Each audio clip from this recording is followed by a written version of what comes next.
Welcome back to Primetime News and a special welcome to folks on OneSpotMedia.com.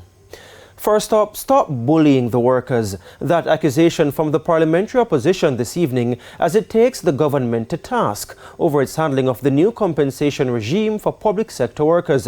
Spokesman on Finance Julian Robinson used his contribution to the budget debate to also propose a solution until the government can reach an agreement with workers. Andrea Chisholm has been covering the budget debate. Andrea.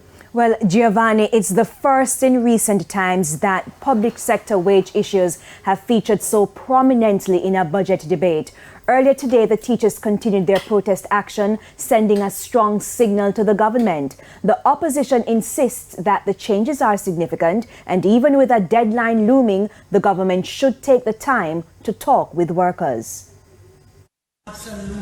Many of the complaints we are getting, Madam Speaker, from the outstanding groups are not just about issues of what they are going to be paid. It is not just what they are going to be paid.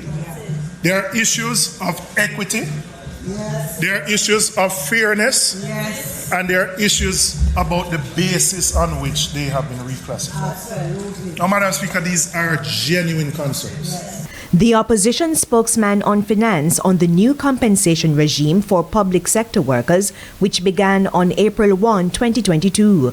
The government has made it clear that if monies owed are not paid by March 31, under the fiscal rules, the outstanding sums cannot be paid until April 2024, the earliest. And so discussions are ongoing with outstanding groups, including teachers, junior doctors, and police personnel. I don't think every single union necessarily understood and necessarily was in a position to explain some of these changes properly to the workers. So you have workers now who are only finding out effectively what these changes mean to them. Many of them, they weren't aware. They're only finding out now. And they feel, Minister, that they are being pressured to meet this March 31 deadline. And they feel that if you bully them, they are going to stand up. They are going to say it's not fair. They are going to say, take the time and explain what these changes mean to me. Until that happens, this proposal. It is our view that the minister can set aside funds using a contingency provision for the fiscal year 23-24 to include the amounts budgeted for the public sector workers in relation to the compensation review. And that once he has reached agreement with the unions, then those sums can be paid.